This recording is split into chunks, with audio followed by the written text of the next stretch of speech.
Now, Manchester United come from behind to beat Brentford. It's the first win in 5 games for us. Like, honestly, when I didn't know how to feel. Like, you know when you haven't won in a little while and it's like the negative, it's just everything's so negative and rubbish. You're almost, in the international break, I was expecting Ten Hag to be sacked at the early stages of it, realised very quickly that wasn't going to happen. All the doom and gloom. Do you want Ten Hag sacked? Yeah. Regardless I'm now it's forced. over. I do believe that. I'm not going to change my opinion after one game. Mm-hmm. They do call me flip-flop flex. They have, which I think is really unfair because I've based my changes of opinions after substantial evidential change. No, but it would be wild for you to want him sacked if you end up winning the next 7 in a row. It's crazy. Yeah, and I'll be honest. Even the 7 in a row, Rory, I need to. I've gone so far in. There needs to be a serious turnaround. We need to play some good football. We need to score goals, and most of all, we need to win football matches consistently. And I need to see it evidently on the pitch, like stylistically as well. There's a lot that needs to go. But I'm not a fan that's like I want to be proved right. No. I don't like that 100%. And there seems to be this thing that you're not allowed to change your mind based off of new evidence. You're not allowed to reevaluate things.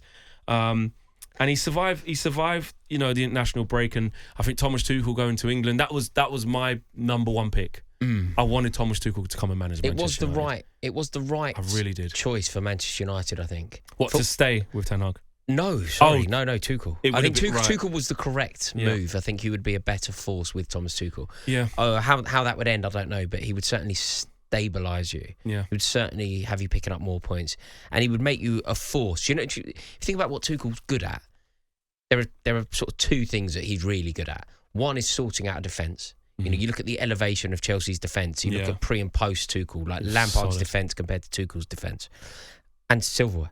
Yeah. Those 2 things are things that Manchester United so desperately need. Significant silverware, and I think that Tuchel would have bought you that. And that defence of yours is so threadbare. It's so bad, like Dallow, and it's so poxy. For Manchester United, when you think about the stalwarts of the Manchester United backline over the years, you think about what that backline represents. Yeah. It's the blood and the toil of Steve Bruce and Jaap Stam and Rio Ferdinand. It's so good. And all of these pretenders at the moment, to a man as well. Dallow's all right. Dallow's not rubbish. No, he's not rubbish. He's a good player. He may have been okay when Mourinho signed him. But he's had his worst. No, honestly, Rory, he's a good player. He's a good player. He was our player of the year last year. That's representative. That's representative. David De Gea won player of the year 4 times in a row. If you've got the issue with me flagging Dallow, he's not the worst. We can do it. I think Mazraoui hasn't been bad, but again, I don't think he's Manchester United quality. Yeah. Again, fine. Martinez is a good centre half. He is. He's all right. He's all right. De Ligt, I think, is good. You say that he's good. Good. So. Who's the jewel in the crown here? Martinez. Lenny Yoro. You don't know that. I do. You don't. Because Real Madrid won them. You don't know that. Real Madrid signed Eden Hazard when he was finished. I'm joking. No, you're right. If the jewel in the crown is Martinez, he doesn't get in Man City's team, doesn't get in Liverpool's team, he doesn't get in Arsenal's team. Arsenal wanted to buy him. He doesn't get in the team now, though, does he? Yeah, but they wanted him. They wanted him then. Yeah. Yeah, when there was potential and they didn't have the back line. But you can't say he's not good enough to play for them. They literally tried to buy him. Of course I can say he's not good. He doesn't play for them today. Yeah, but we're not having a conversation. When they try and buy him 3 years ago. But that means but just because you don't get in ahead of Gabriel and Saliba doesn't mean you're not good. Oh, but because they're unbelievable. They were better. They're a better Timber team doesn't start today. Centre half. They're a better team today than they were 3 years ago. Yeah, but Gabriel and Saliba are a big part of that. So the standards at Arsenal have elevated and they haven't at Manchester United. No, but to say that he's not a good player because of that. No, I say he doesn't get anywhere near the Arsenal team. Yeah, but that's not because he's not good. That's just because they've gone in a different it doesn't matter. Direction. What Manchester United are supposed to be competing with... Kanate wouldn't get in. What Manchester United are supposed to be competing with is Liverpool and Manchester City. Manchester City. That's what I agree with. We've got far too many and the fact average that players. Not one of your defenders gets anywhere near... Well, not just defenders, mate. If we move through the team, it kind of starts becoming unanimous because, would Casemiro get into any of them teams? No. Would Eriksen?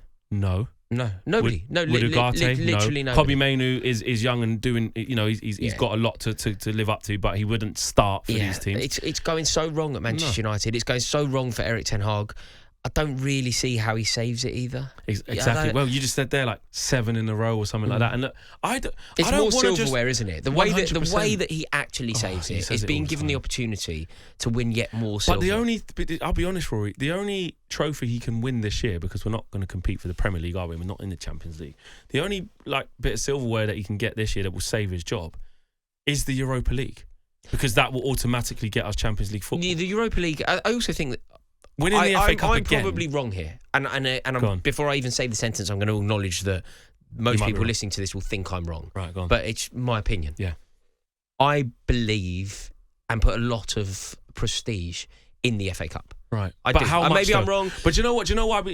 And I was there because I said he should stay because we won it, right? You couldn't sack it. You couldn't sack it. It would have been mental. It was one of the most glorious FA Cup wins I've ever seen. Listen, and it felt great. And I will forever have the memory as a Man United fan saying, I went to Wembley when we avenged Manchester City for the year before, in your lifetime, what's the best ever FA Cup win? What is the best ever FA Cup win? I feel like it's really that. I mean, maybe I think there's some Liverpool fans that will talk about. I think Ian Rush scored against Everton when Everton were wicked, right? Yeah. I think there's. But the game wasn't that. It still wasn't like a crack. Mate, you beat Man City to deprive them of a double, double. Like it's of course, even if you could sack him, you can't.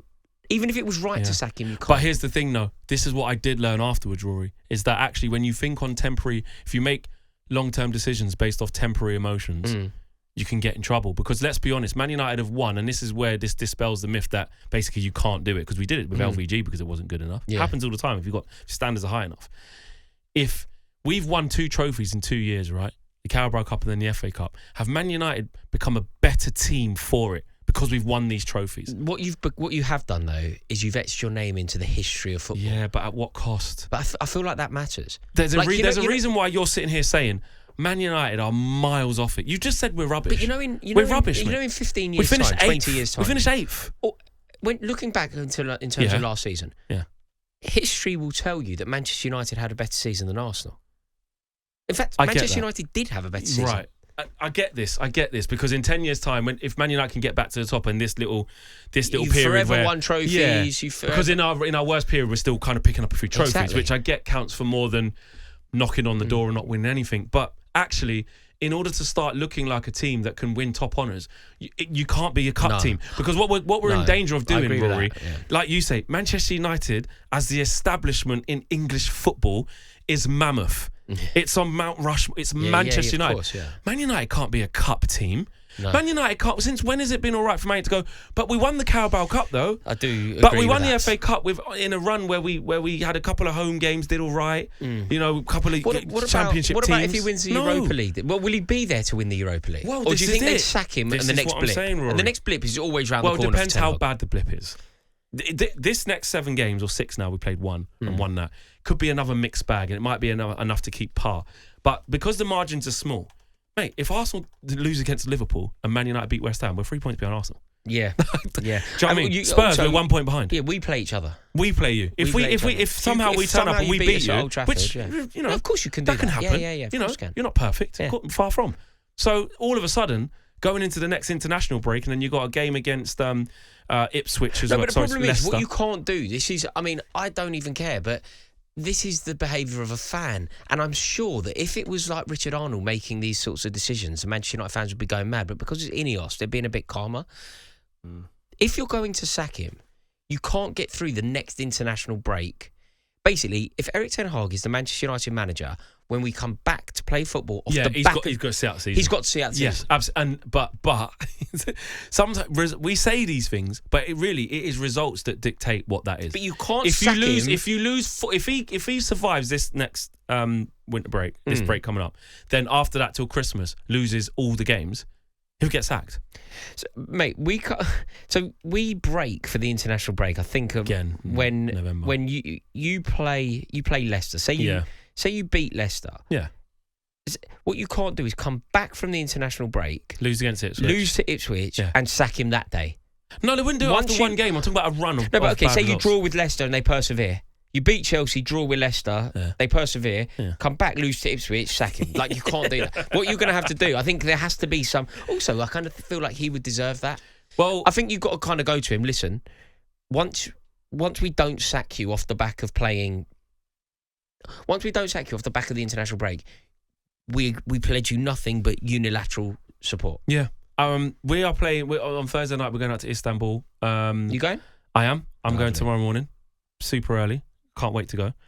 Jose Mourinho will be waiting, along with some of Manchester United's ex-players, Fred right? and Amrabat, who have been starting in true Jose fashion. Yeah, I saw one of their formations the other day. They had Fred with another midfielder and Amrabat just behind that. I don't see a world. Edin Dzeko up front. Is Edin Dzeko up front? That's a good side. Tadic, he was always a good player. I liked him. Yeah, Tadic at Southampton. Yeah, good player. Went back to Ajax as well, and was really good. So basically, what I'm saying is it'll be a massive boost if Man United could win that game in a hostile atmosphere in Fenerbahce. Yes, I think you should win as well. I think we should have beat Porto. I think you can't say that with Man United. But remember, it's not really a must-win game, is it? I feel not like with the the must-win game is West Ham. West Ham, the form that they're in, Lopetegui totally out of his depth at the Premier League 100%. club. The game that you have to win. Look, go to Fenerbahce and draw 2-2. Who cares? Yeah, you'll still progress through the tournament. To get through. Yeah. West Ham. Yeah. West Ham. We can't not lose. When Chelsea have gone to West Ham and smashed them, they've played Tottenham. Tottenham have cut them open. Awful, you cannot drop points. Maybe that's actually the fixture. You know, if he loses that, you go, you know what? If Lopetegui does him up, because Lopetegui's so average. Yeah. If Lopetegui does him up, he's gone. No, Kudus as well. He's got a ban for his mishaps. He went wild. Yeah, absolutely lost the plot. But I just feel that, look, in the last game against Brentford, I gave good praise to Rashford, good praise to Garnacho. Højlund looked good as well. Good thing. I didn't think he had a dink in him. Yeah, he's done that twice now. He's done it against Galatasaray last season as well. He does have that in him. He's looking like he's getting a bit more confident.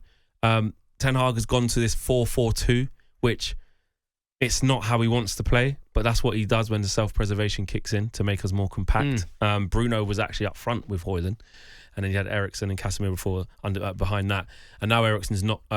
Bruno is not available because he got sent off in the last game against Porto. So, and there's no Mason Mount and there's no Kobbie Mainoo. So there's only 3 other midfielders and he doesn't rate Ugarte anyway. So it'll be interesting to see what Man United do. But I just feel that momentum is key now. It is all about momentum. The negativity can go away with results. It's as simple as that. Whatever anybody thinks about the manager, if Man United are winning football matches and are at the right end of the table, it changes. And it can change really, really quickly as well. But the problem I've got with it is I've been here before. I've been here as a Man United fan under Erik ten Hag, where we win a couple of games and you think we could be about to turn a corner and then the catastrophe starts and you just end up at par all the time. Yeah. And right now, I'm just looking at it going, I'm refusing to just look past game by game. I can look at the fixtures that there are now and say they're all favourable. I think what does favourable mean for Man United? You need to look at Manchester United rather than game by game. It needs to be sort of a dozen, doesn't it? It needs to be like, let's give every 12 games reassess. Yeah, it's too much. I know. This is why I feel like you might as well just sack him. Because whether he gets sacked today, tomorrow, at the end of the season, or in the first 6 games of next season, he gets sacked. So what's the point in persevering? I'm going to be positive. I'm going to turn it around. On AM, on DAB, via the talkSPORT app, and on your smart speaker. talkSPORT.